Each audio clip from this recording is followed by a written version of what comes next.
We've seen Bell down there all day long. He likes that line. He told us nobody else is down there, so he wants to stay down there. But very impressed with what Justin Allgaier just did on his restart, being able to show off that the bottom 10 worked.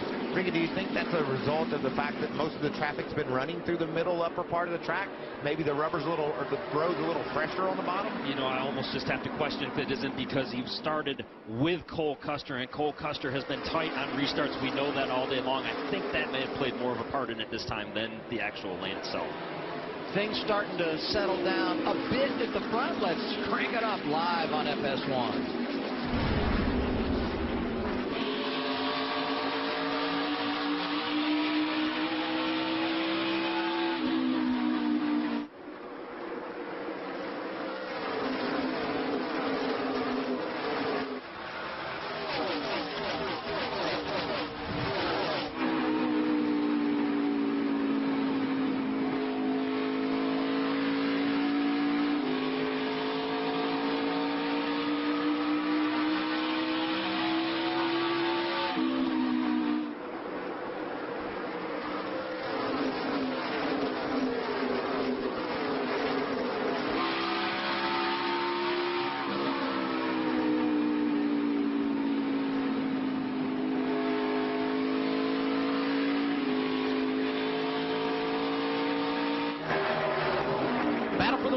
Here's Christopher Bell inside of Justin Allgaier. We've said it many times. Bell started at the back. Did not make a qualifying run because of inspection problems. Ran his way to 6th in stage 1. Top 5 at the end of stage 2. And here he is trying to go P1 for the first time this afternoon. He missed it by 7,000ths of a second last time by. See if he can get it finished up this time. You know, this is the battle that I think we expected basically from stage 1 on. At this point, they finally get both cars up front. We get to see it. Justin Allgaier is going to fight extremely hard to keep this position right now, because if this race goes green for a while, he knows that at some point the track position of his tires will be more valuable than giving up this spot here. The other thing to keep in mind as we roll through this final stage, 115 to go, everybody going to have to make one more pit stop. And likely only one, because they only have one set of tires left. A lot to manage here, especially if we stay green, and this race has had a green flag feel. On board with Cole Custer. And you know, if I'm Cole Custer right now, I like what I'm seeing. Those two guys racing hard. He's just running along. You said it, Adam, one set of tires. We've got to run these out to a point, I think, past halfway through this stage, maybe with just 40 or 50 laps to go. Come to pit road then, get your tires, and go to the checker. So you're going to need to take care of the tires a bit here, but you've got to keep your track position. Pit window, 95, 100 laps. So we get through another 15, 20 laps. Caution comes out. We could see some takers, depending on how risky you want to be hanging on to that final set of tires. We might enjoy that sitting right here, but those crew chiefs on those pit boxes will not enjoy seeing that happen. They want this thing to run every bit of 50, 60 laps right here, and it'll make their decision a little bit easier for them. And if that caution did fly, we would definitely see differing strategies. Some guys would try to hold onto their tires, and some would put them on and say, we're going to go for it. Hey, let's give a call to Matt Tiff. He also had to start at the rear, unapproved adjustments. He had a penalty at the end of stage 1, and here he is in the 8th position, having a great afternoon as he races Tyler Reddick just in front of Brandon Jones, and right in front of them, big attaboy for Riley Herbst, first start in the 18, doing what you would expect out of a kid from Joe Gibbs Racing. They all seem to run up front in their debut. He's been outstanding. Yeah, there's a picture of him on Twitter when he was about 5, it looks like, racing off-road truck. Noah Gregson, who was so exciting in our race last night, running second, just put it up and said, go, buddy, go. And he is going. Well, the good news for him is Iowa is rough enough to be almost like an off-road racetrack, it feels like at times, and especially with the up and down that you have coming off of the corners. So it's right up his wheelhouse here. His dad, his uncles, his grandfather, all in the Southern Nevada Hall of Fame when you talk about being able to get it done out on the dirt. So in the lead, Justin Allgaier. Bell is second. Cole Custer is third. Henrik Cindric, your top 5. Happy Father's Day from Newton, Iowa. Father's Day weekend is always a blast for me. I love to make sure I show as much appreciation to my dad as possible. I like to send a happy Father's Day to all the dads out there, but especially my dad, who's done so much for me in my lifetime and made so many sacrifices where I could go race and compete each and every weekend. Happy Father's Day, Dad.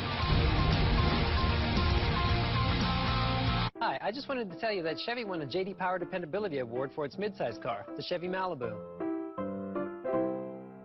I forgot, Chevy also won a J.D. Power Dependability Award for its light-duty truck, the Chevy Silverado. Oh, and since the Chevy Equinox and Traverse also won, Chevy is the only brand to earn the J.D. Power Dependability Award across cars, trucks, and SUVs 3 years in a row. Third time's a charm.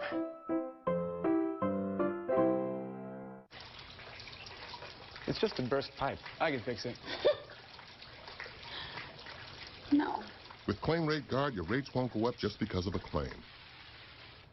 I totally could have. No. Switching to Allstate is worth it. Some things should never change, like the crisp, cold refreshment of Busch. But something should, like Mike's aim. Mike, toss me a Busch. Wow. Good effort. Okay, that's a one-piece breast, $5. Pot pie costs you $5. That's a famous bowl, 5 bills. Tenders for a $5, and that's my 2-piece original recipe, also $5. That's 5 real meals, each for $5. KFC, it's finger-licking good. Mr. Elliott, what's your Wi-Fi password? Wi-Fi? Wi-Fi's ordinary. It's basic. Do I look basic? Nope. Which is why I have Xfinity X5. It's super fast, and you can control every device in the house. Let's basement. And thanks to these X5 pods, the signal reaches down here, too. So, Sophie, I have an X5 password, and it's Datitude. Simple, easy, awesome. Xfinity, the future of awesome. Behr presents 2 stains, 4 seasons. Ordinary stains say they can do the job, but Behr Premium Stain can weather any weather.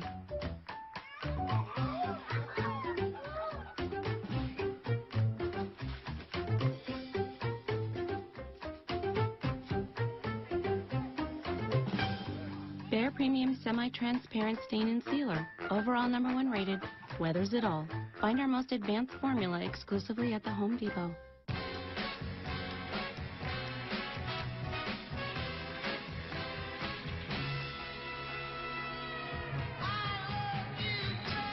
Applebee's 2 for $20 now with steak. Now that's eating good in the neighborhood.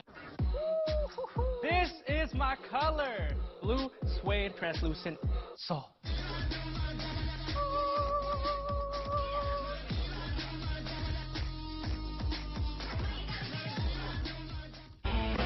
Fox NASCAR Live at Iowa Speedway. It's round 14 for the NASCAR Xfinity Series. Been an outstanding first 13 races, and today delivering as well. So good to have you with us on this Father's Day weekend. So many great highlights over the years, and I have a feeling we're about to get another one here at Iowa. Allgaier somehow has stayed out front, but Bell just not going away. These two are absolutely dicing it up, and it's so fun to watch. We've got one car that likes the bottom, we got one car that likes the top, and they've just been going back and forth side by side here. This is a 250-lap race. They don't know it. Well, and right now, Allgaier's led 85. So he's likely going to lead over 100, close to half at the end of the afternoon. He may win this race. The stat book would say he dominated. He's going to leave here stressed out because he's been fighting for his life. And about 20 of those laps lately, Adam, he's led by a nose. It's been side by side at the start-finish line. And I talked earlier about that white car coming in the screen there. That's Cole Custer liking what he's seeing, and he might indeed be liking it, but he just can't close the gap. He can't get up there and be a part of that battle for the lead. Well, the one thing we've seen from Custer, good on the long run, is it possible he's showing some maturity here and saying, let those two go at it and hang back a little bit, or no? Well, about 2 seconds ago, I would have agreed with you, but then he went into turn 3, and that car jumped sideways. He's getting everything he can out of this race car, and if you want to know how hot it is here in Iowa right now, look at his face. Look at how red it is. He is so determined in that race car, and I guarantee you it's very, very warm right there. Surprised he has a clear shield this time of day and doesn't have a tinted shield on that helmet. You can see him check his mirror there. Daniel Hemrick is just behind him in that black and orange car. Hemrick looking for his first career victory. Started on the front row with Austin Cindric. Haven't said Cindric's name much since he led the first 58 laps from the pole, but the 19-year-old out of Mooresville, North Carolina, back in the 5th position. He was so good early. I think if Cindric doesn't win, you're going to feel like somewhat of a disappointment for he and his Team Penske group, but the bottom line is he's doing exactly what he needs to do as a first-year driver trying to find his way into the playoffs. You want to be a race car driver. Just look at this beating that Cole Custer has been taking inside of that race car, bouncing around, his head just shaking back and forth. It is violent inside these race cars, and that's a good handling race car there. Yeah, could you imagine being running 25th right now, Adam? Be bucking you out of that car. You can see the visor cam, just what it looks like through Cole's eyes as he sees that battle for the lead just ahead.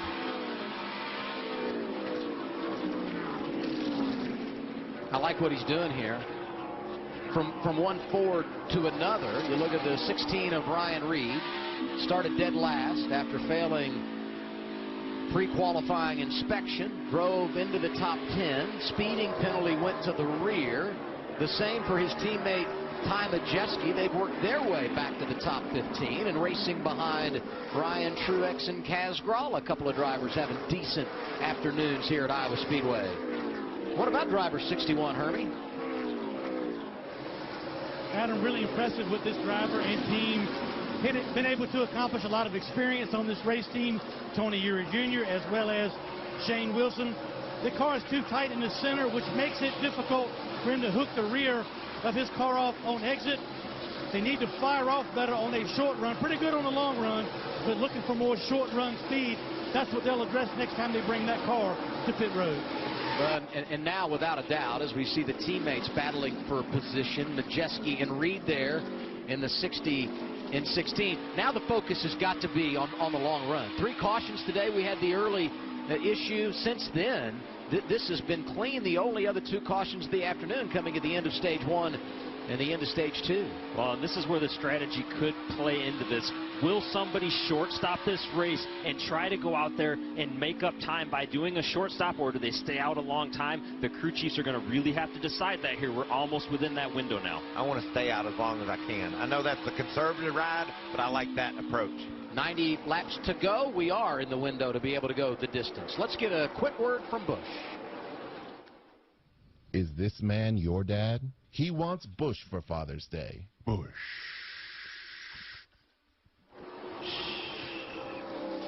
Refreshing. I guess we know what you're doing. The race is over, huh, Michael? Busch on a Sunday afternoon with a NASCAR race rolling. This is a good day. We've talked about him all day, Riley Herbst, who has been quiet, and that's a good thing when you're making your first career start, Caitlin. It certainly is. It's been a pretty smooth day for him. And talking with his crew chief, Eric Phillips, he told me this is actually a home track for Eric. He said, I always place a lot of pressure on myself to run well here as the crew chief calling the shots.